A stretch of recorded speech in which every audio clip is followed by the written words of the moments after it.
Ilang minuto na ba akong nakatambay dito? Aba, napuno na ng upos itong nakakalat na lata ng Reno. Palobat na ang cellphone ko. Tapos ang hina pa ng internet dito. Sayang ang mobile data nito. Wala namang nagre-reply sa messenger ko. Nasaan na kaya sina Pekto? Sabi ng mga loko babalikan ako. Nabitin pa kasi sa isang 4. Mga damuho. Busog na yata ang mga lamok dito. Daig pa nila na mamapak ng dinugwang may yupo. Sa pagkagat sa mga binti ko. Buti na lang dumaan si Mang Imo. Inabutan pa ako ng isang Marlboro. Sabi pa anong ginagawa ko dito? Di ano pa, inuman sa lumang bahay ni Lolo.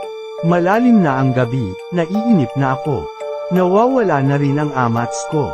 Namimiss ko na ang aking kwarto. Ayoko pa namang walang kasama sa lumang bahay na ito. Bukod sa wala nang nakatira rito. Patay na matagal na ang lola at lolo ko. Ilang saglit pa ay dumating na din ang mga loko. Heto at inaantok na nga ako, tagal naman kasi Parang nawala din ang lasing ng mga ito.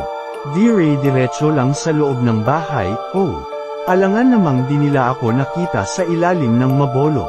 At doon sa sala ni Lolo, mga nagsiupo. Makabalik na nga at tatagay pa ako. Tahimik silang nakaupo habang si Vernon nagsasalin sa baso. Hoy, ano ba ang nangyari sa inyo? Lumabas ako saglit at umihi, bari-bari ako. Biglang nakita ko ang tanod na si Tata Elmo, humahanggos. Papunta daw siya sa kabilang sityo.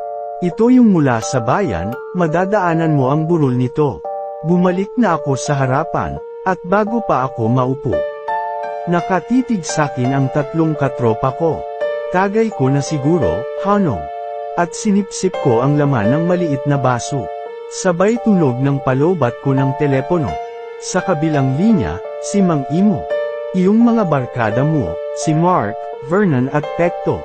Na-disgrasya dito sa sitio Santo Cristo. Wala na. Pagtingin ko sa mga kainuman ko. Nakatitig pa rin sila sakin, nakangiti. At duguan ang mga ulo.